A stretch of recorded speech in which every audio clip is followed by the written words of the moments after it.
Hello, and welcome to the ACR Journals On Air podcast. I'm your guest host, Parth Kumar, filling in for Vicky Shamagan. You may have heard from a famous television doctor that it's never lupus. While entertaining, as any rheumatologist can tell you, this is complete nonsense. Lupus is a condition that can have a devastating effect on the life expectancy and the quality of life of people affected by it. Today, we'll be talking with Dr. Laura Plantinga, the first author of the article Limitations in Activities of Daily Living Among Individuals with Systemic Lupus Erythematosus. It was published in Arthritis Care and Research in April 2025. A link to the manuscript and disclosures are in our show notes for today. Dr. Plantinga is an associate professor at the University of California, San Francisco, UCSF. She received her master's in biostatistics from Johns Hopkins Bloomberg School of Public Health and her PhD in epidemiology from Emory University. She has over 20 years of experience in epidemiologic and health services research with a focus on improving the quality of care delivered to underserved populations with chronic diseases, particularly lupus and kidney disease. She has been funded by grants from the National Institutes on Aging, NIA, National Institute of Diabetes and Digestive and Kidney Diseases, NIDDK, and the Agency for Healthcare Research and Quality, AHRQ, among others.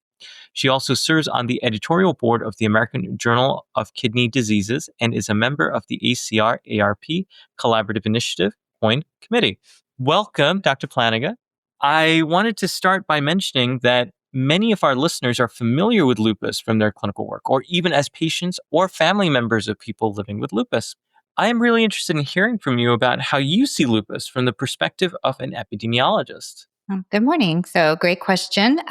So, as an epidemiologist, I tend to think in populations rather than as individual patients. So, I think lupus is considered a rare disease, even though in the spectrum of rheumatologic diseases, it's really not that rare. And I think because of its status as kind of a predominantly female and rare disease, that it's an underserved disease within the research community. And then, of course, the people who get lupus are disproportionately underserved in the by the medical system anyway. And then, from a personal perspective, I actually do have an autoimmune disease myself, and so I kind of have this empathy for people who have autoimmune diseases and the struggles they go through to get diagnosed and then to get the services they need to support their daily living. And I'm glad you mentioned all of that because that is one of the reasons why I really dislike the it's never lupus kind of stuff in public discourse, because it just takes away from the fact that, yes, this has a huge impact on the quality of life, on longevity of people who are affected. So it's not just this fanciful thing that's, mythical and stuff. It's a very much a real condition. Mm-hmm. And again, as you mentioned, it works on different levels, on large population levels, and then on the individual level as well. I wanted to say how much I really loved reading your manuscript. And one of the reasons why I really loved reading your manuscript is the acronyms. It has some lovely acronyms. So can you tell us about, and we can go one by one if you'd like, but can you tell us about appeal, goal, IADLs, BADLs, build, SLAQ, PROMIS, and VLA? So let's start with appeal. Right. So APPEAL is actually the acronym for our study. So it's the approaches to positive patient-centered experiences of aging with lupus. And this was an ancillary study to an ongoing cohort study, which is the next acronym. And the next acronym that I love as well is GOAL. So tell us all about GOAL. So GOAL is the Georgians Organized Against Lupus cohort study. It's one of 5 CDC-funded lupus cohort studies in the U.S., and they all started from originally registries that were funded to find better estimates of incidence and prevalence of lupus in the community. So they're ongoing population-based cohorts that look at various aspects of lupus.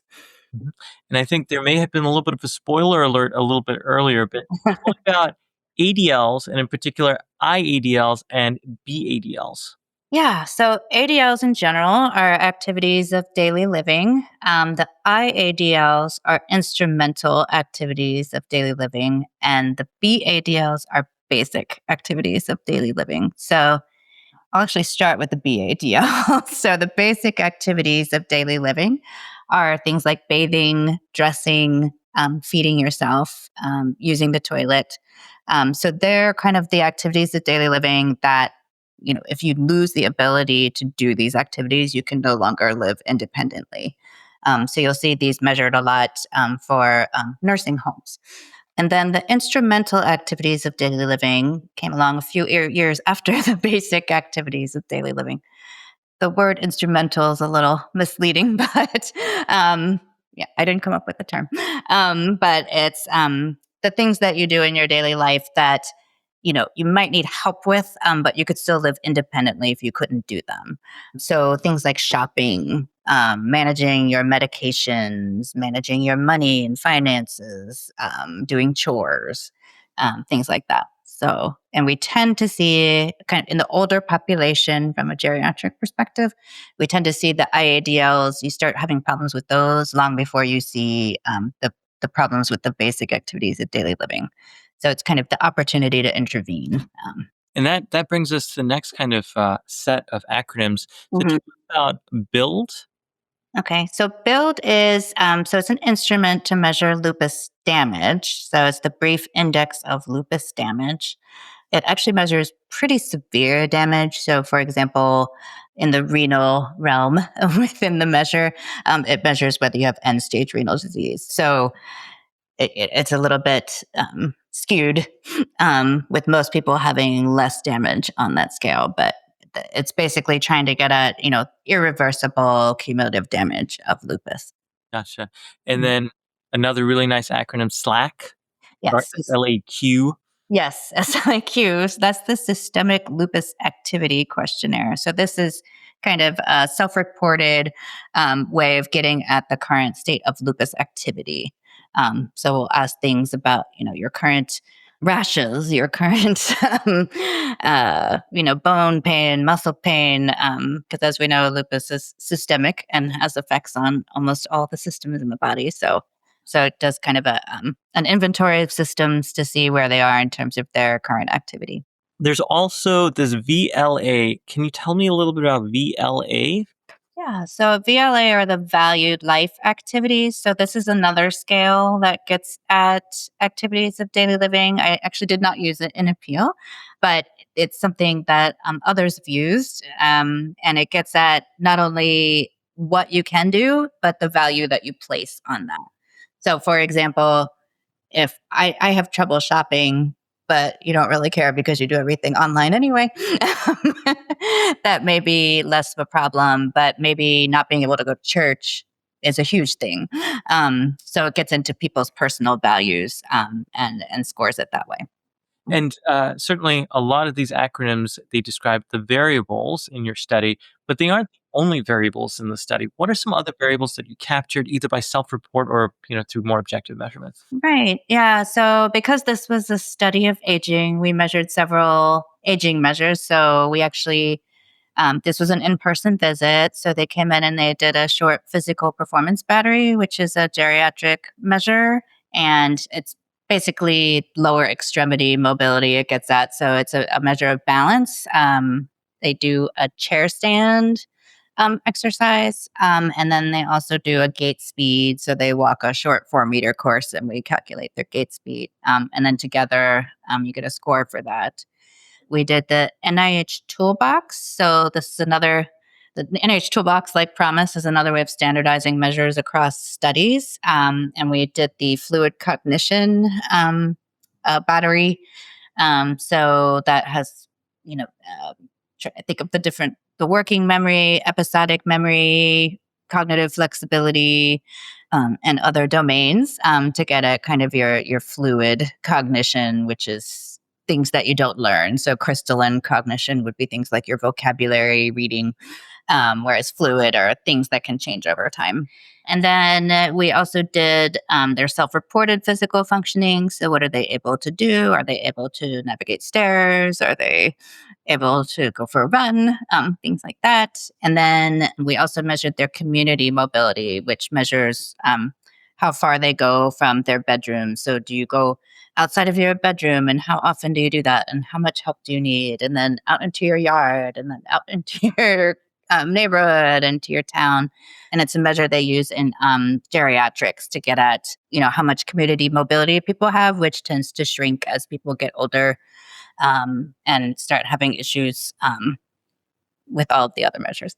And then, of course, we measured the SLAQ and the build. So we measured lupus activity and cumulative damage. Um, and then other things we measured on the same day included, depressive symptoms using the PROMIS and coping efficacy, which we didn't use in this paper, but so just some various other measures that might affect what we were our primary measures of aging. Nice. So it's safe to say that you really measured a whole panoply Mm-hmm. of different variables. So I'm curious, what did you do with all of this? So I am definitely not a statistician, but I'd love to hear about the different ways in which, this quantitative data was analyzed. It certainly sounds like that you're the right person that I'm talking to get that information. So tell me, how did you synthesize it all together? Yeah, so far we haven't done a lot with all of the data together. So, kind of the idea of the original proposal we wrote to get the funding for this study was we need to know about the epidemiology of aging in lupus because, people are living longer with lupus now. We still kind of think of it as a young person's disease, but that's actually becoming less and less true over time. And also, people who are young with lupus, they might still live to be 80 years old now. And so, what kinds of plans are we putting in place for people to remain independent as they get older when they've already had this inflammatory condition that looks a lot like aging itself? And so that was kind of the idea. So it was just what's the prevalence of these aging syndromes? And so, we've kind of looked at our main syndromes separately so far. So we've looked at the physical performance, we've looked at cognitive performance. This paper was activities of daily living. And then we have some other papers that are in the pipeline on falls, which I didn't mention before, but that's another measure. And then community mobility, and then some smaller other things that we measured that will probably come up as we talk. But so far, I haven't kind of put it all together. But that's a good thought of how we could do that. Like how many syndromes are people experiencing, things like that. So I'm very intrigued by all that kind of Mhm. stuff that is coming down the pipeline. I can't wait to read it. So far, though, tell me, what are some major takeaways from the data that you've gathered and analyzed in this paper? So from this paper, I would say kind of my first reaction, we had done a pilot study, so I had seen what we thought the data were going to look like. But I was still a little surprised at how high the percentage was of people who had limitations in their activities of daily living. And it was, I believe, 56% in people who had instrumental activities of daily living limitations and 40 something percent for the basic activities of daily living, which I think was even more surprising, kind of knowing these basic activities of daily living are crucial for living independently. And so it was a little bit more of an impact than I thought it would have. And then, we kind of dug in a little bit and looked at kind of the patterns, which things were causing people problems, kind of how severe the problems were. So most people would say they had some limitations with at least one of the activities of daily living. But there were, I believe, around 16% had severe limitations in one of their instrumental activities of daily living. And I think it was around 8% for basic activities of daily living. But that's quite a few for kind of a population based group of people who are coming in for a visit, right? So they're not so sick that they're not even able to come in. And, kind of seeing that they're having trouble with, just getting dressed in the morning is, we should be thinking about these things clinically because it may not come up. I don't think patients are necessarily thinking, "Oh, this is something the rheumatologist would address," and so if it's not asked about, I think they might not know about it. They just see someone who's dressed and bathed and fed, but they don't know how it happened. They just got to the office, and you don't know what effort went into getting there. Um, Mhm. so Yeah, I mean, I was really struck by, your lovely figures, and there's a Venn diagram that was showing the overlap between the IADLs, the BADLs, and those receiving disability benefits, and it's essentially one giant circle. Like, right. it's overlap regarding all of these, but Yeah. the ones that did not were not part of any of these circles. That's about 29.2%, which is Mhm, only about a third of people. So mhm, it's amazing that if you take all of these kind of activities of daily living and disability kind of stuff, it's about 2/3 of people, a little bit over 2/3, right? That's my mhm, interpretation from here. That's a lot of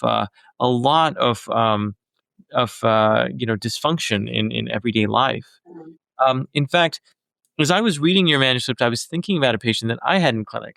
Actually, as you had described a little bit earlier, it's really amazing how intrusive lupus is in their everyday life.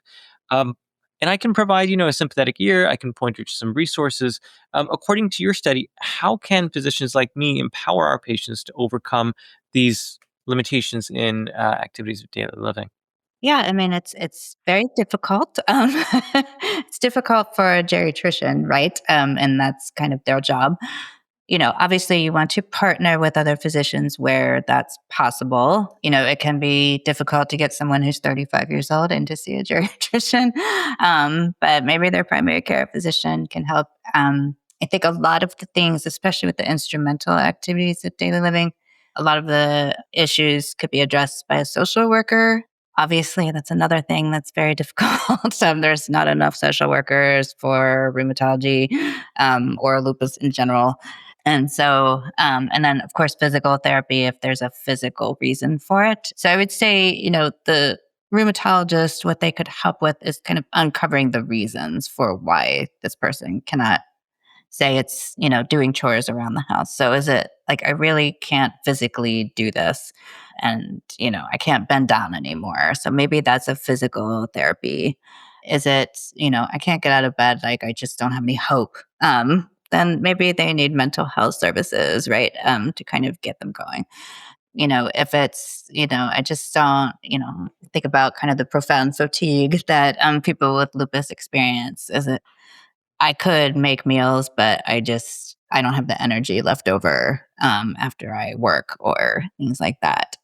There are meal preparation services, and that's something that a social worker could help with. So it's kind of digging a little deeper and just trying to get at why they're having trouble.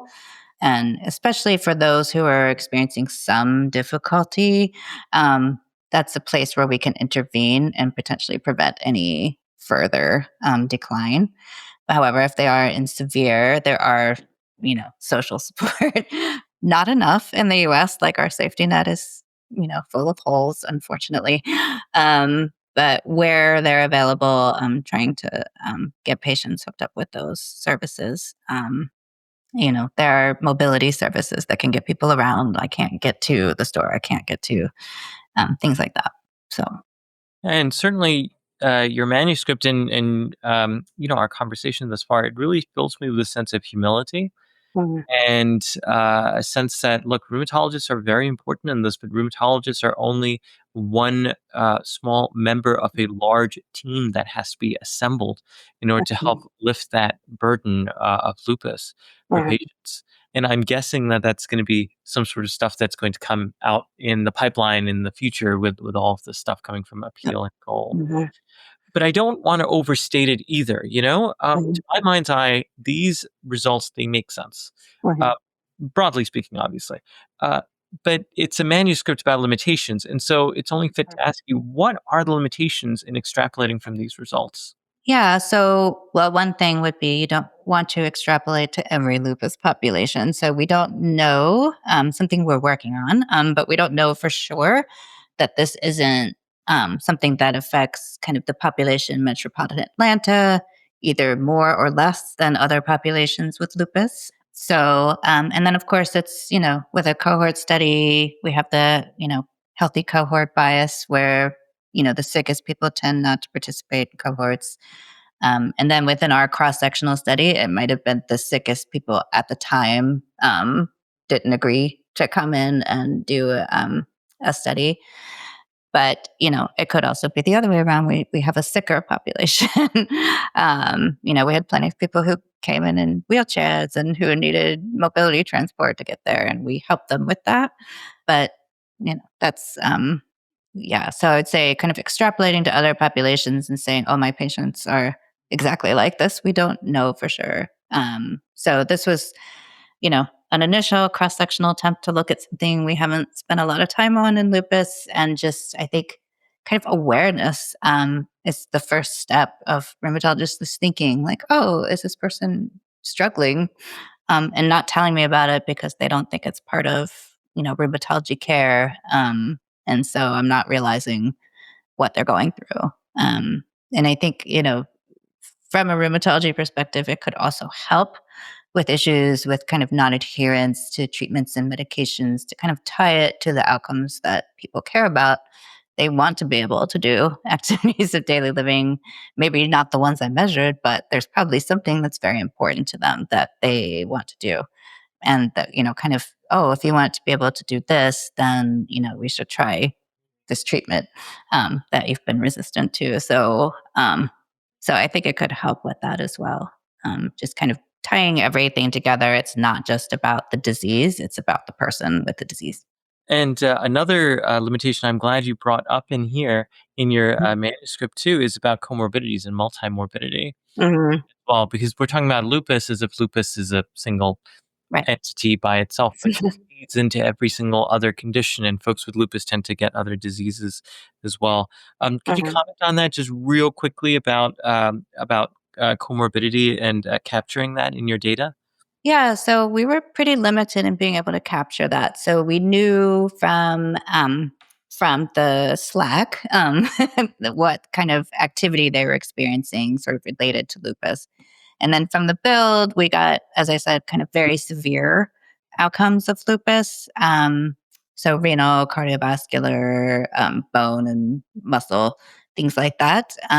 But we didn't ask about other conditions that they might have regardless of whether they're related to lupus or the treatments for lupus. Um, you know, as these people get older, they're subject to the same things we all are as we get older. And it may not even be related to lupus, but now they're, managing multiple conditions, managing the medications for those multiple conditions. And there's probably not a lot of communication given the way our health system is. And so, like any kind of geriatric population we would think of, that's a lot to handle. And being able to prioritize treatments and understand what's going on is important. So, but yeah, it was definitely a limitation of our study that we didn't have good information on that. And I wanted to mention one more limitation that I thought that was actually kind of more funny than anything else to tell you the truth, because it made me feel a little geriatric. But the IADL task of using a phone. Yes. Can you tell about that just a little bit? Yeah, so I think I mentioned in the discussion of this paper that the using the phone was one of the instrumental activities of daily living, and these were developed in, I believe, around 1969. So you think about what using the phone entailed. Then it was, the phone rings. I have to get up out of a chair. I have to walk over and get the phone. I have to pick it up. I have to stand there with the phone because it's attached to the wall. I can't go and sit down again.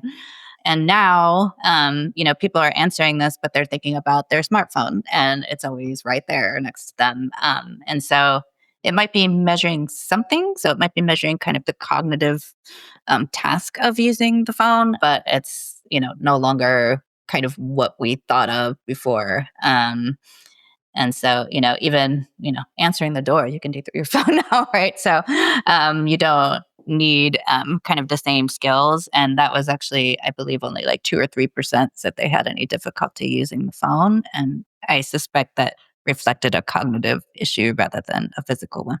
Well, overall, like this was a highly appealing study. That's a dad joke, right? I genuinely enjoyed reading about it in arthritis care and research. You'd mentioned a little bit about the pipeline, and I wanted to share with readers or listeners the last sentence. Such research will inform evidence-based strategies for improvement in quality of life and maintenance of independence in the aging SLE population.